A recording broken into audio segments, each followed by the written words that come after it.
Welcome to the No Budget Indie Filmcast, where we dip into the independent film universe to highlight those little films that you might not have heard about elsewhere. Will you agree with our panel, or will our panel agree with each other? Tune in to find out. I am Milo Dennison, and with me, as always, is Claire Milan Hello. and Cathal Feeney. Hello.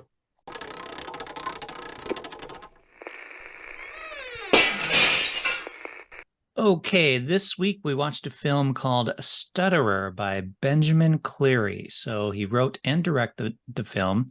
It stars Matthew Needham as a man who we basically hear a lot of his inner thoughts, and we quickly find out that it's because he's a stutterer. So when he's thinking to himself, he can think very clearly, but then of course when he starts talking, he stutters quite a bit, and so he tries to avoid talking. He's learning sign language, and he's also having a bit of an online relationship with a girl, and so they're messaging back and forth, and it turns out that she's going to be in London.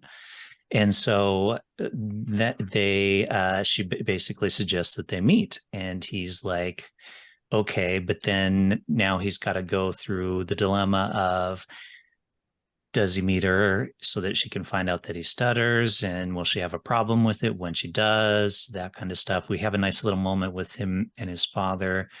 And one of the things I like about the film is I think it's a nice length in the sense that it allows you to really empathize with the character, because there's a scene with his father, and he's talking to the father, and as a viewer, you kind of want to like jump in and help out, which, you know, we naturally do when somebody's talking and they're like having an issue finishing the sentence.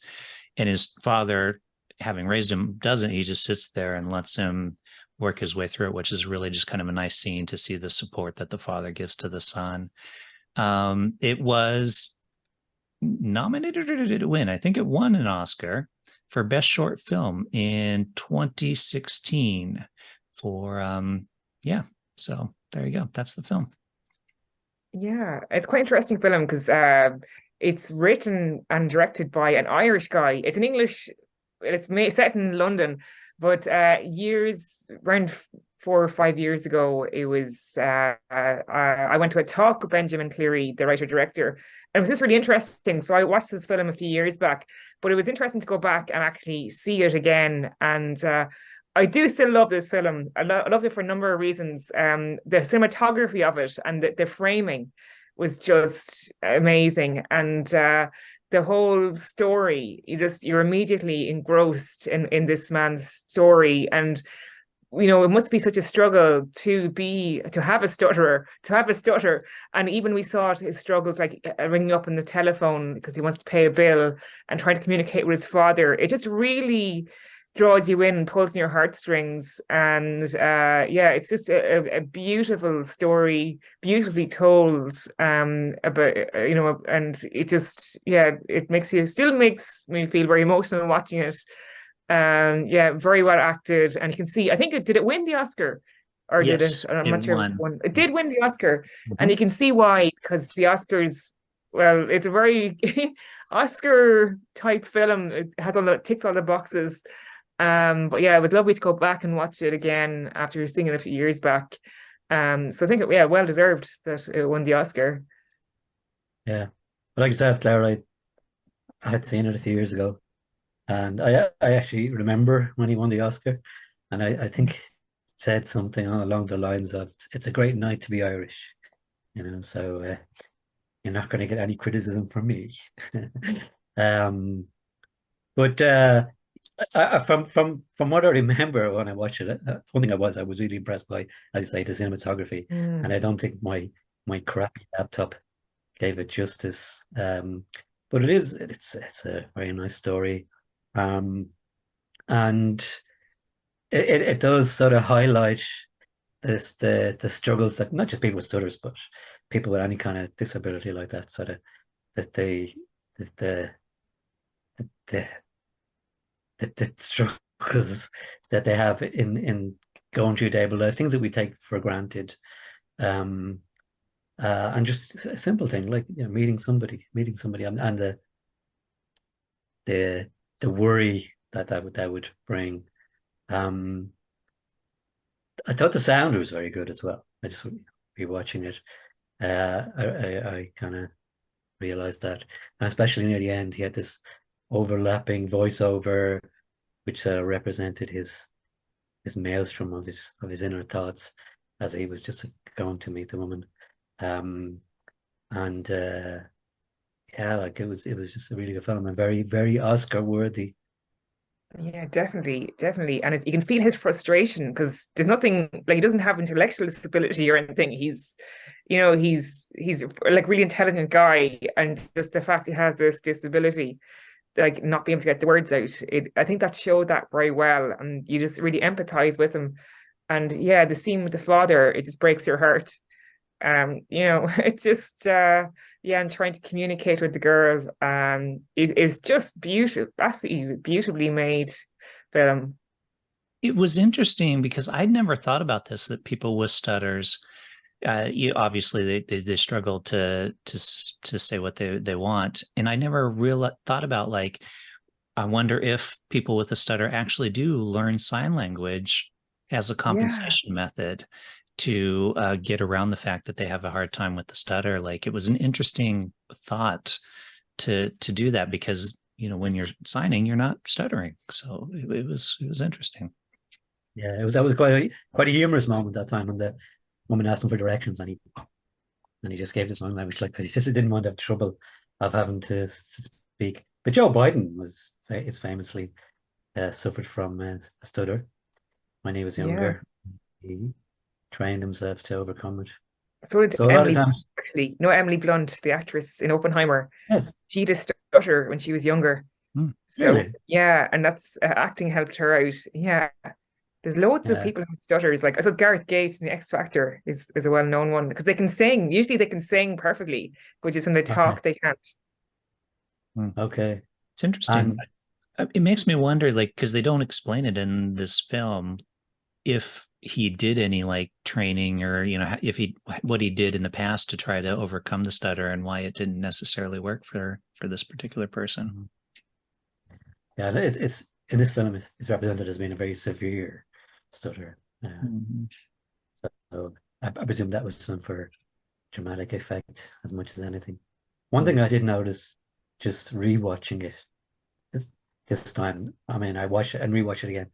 Uh, I don't know if you noticed, I only picked it up that remember that scene when there was the altercation at the bus stop and he tried to intervene and then it got on to the next scene that he was wearing a plaster on his nose. That was a kind of a detail, nice little detail. But I did think at the end he could have taken it off, like for the meeting, But I suppose he was more self-conscious about what he was going to say than the fact that he Yeah. was left Yeah. on his nose. Yeah, Yeah. and it was interesting because I feel like a black eye would have been more appropriate. I mean, odds are if somebody decks you, they're going to give you a black eye. Or if they hit you in the nose, like, yeah, are they saying that he had a little split nose or something? Like, I don't know. A broken nose. It's a broken under. Was it Yeah. broken? Then did Oh, you no. think that they'd have like one of those thing Oh on yeah, or if you break something? it Like, slightly, Yeah. I think yeah, they could put something there. Yeah. yeah, I It don't was know. tokenistic, wasn't it? Like that blaster. Mhm. Just okay. Yeah, I think so. Something I think it's symbolic as well. Yeah. yeah, exactly. Yeah, it gave him kind of a bit of a creepy look, like the picture behind you, Claire. If you Yeah. see that guy riding on the bus, you're like, yeah, I'm gonna sit over here. And also actually that scene on the train when he was looking at that woman and Oh said, yeah, dude, that was kind of creepy, I mean, for her, like, yeah, some strange guy just staring over at her. yeah. I was waiting for her to look up and have some kind of a reaction as well, like to Yeah. this, yeah, creepy Yeah. guy just staring across from her. Okay, well, I guess ratings then. Should we talk about the ending? We didn't really talk about the ending much. Yeah. It's I'm gonna Like, spoil it. I don't know. Like, the thing is, so he does meet the girl, and I do feel like the ending was a bit of a cop out and was a bit cheesy, because in this scenario, why did neither one of them say something when they were messaging back and forth or something like that? I can understand the nervousness, but at some point you think that would have needed to come out, or something, that maybe one of them wouldn't say what's going on with them, but the fact that neither of them did, I thought was a bit cheesy. So I'll say it. Well, it could have been a case that after a while yeah, when you don't say something initially, then it becomes more awkward to say it, and then you just like Yeah. you And it's a forget. surprise at the end, isn't it, that she's deaf. Yeah. So yeah. Oh, Claire, Sorry, you gave it spoiler. Sorry, away. you can cut that Oh bit out. You can man. cut that bit out. Sorry, That's all right. Well, it I'll leave is. it or there. I Milo. suppose. Sorry, I'll put I suppose spoilers you could argue. in the title spoilers. or something like Yeah, that. Yeah. Well, we always spoil it, but I Yeah. mean, you could argue that it's cheesy, okay, but maybe it was just a way of showing that he didn't have anything to worry about. Like yeah, all this fear he had, this build up of worry that it was unwarranted, and it would be anyway, even if she wasn't there. Yeah. Like I'm sure it would have been okay, yeah, either way. Yeah. Yeah. No, no, it's fine. Like it was a fine ending and it made sense. At least it wasn't a twist. And at least he didn't step out into the road and get hit by a car or something like that. yeah. I was expecting that for when I first time Me watched too. it. Is I he thought he got standing hit there by for a so car. I long? was like, oh no. Well, I Yeah. mean, they could have arranged to meet somewhere else, like rather than standing on the side of the road, Mhm. uh, like Coffee in a shop. coffee shop. Yeah. Yeah. Generally the Mm, place you meet. Okay. yeah. Do the ratings here. Who wants to go first? I'll go first then. Uh, Oscar winner, Irish Oscar winner. Well done. 5 stars. Very, very short and sweet. So yeah, for me, it is brilliant, and it's nice to revisit it. Yeah, I can't fault it really. You have to give it 5 stars as well. Oh my goodness. This is why we don't review Irish films. Okay, I agree. It is actually a really good film. It's really well done, well acted, and stuff like that. But just because you both gave it 5 stars, I'm giving it 4 stars in retaliation to your ratings. So there we go. Fair enough. All right, Filmcast audience, let us know what you think. Leave a comment, all that kind of stuff. And or if you prefer, you can reach us on social media at No Budget Show. And with that, we'll say see you next time and goodbye. Bye. But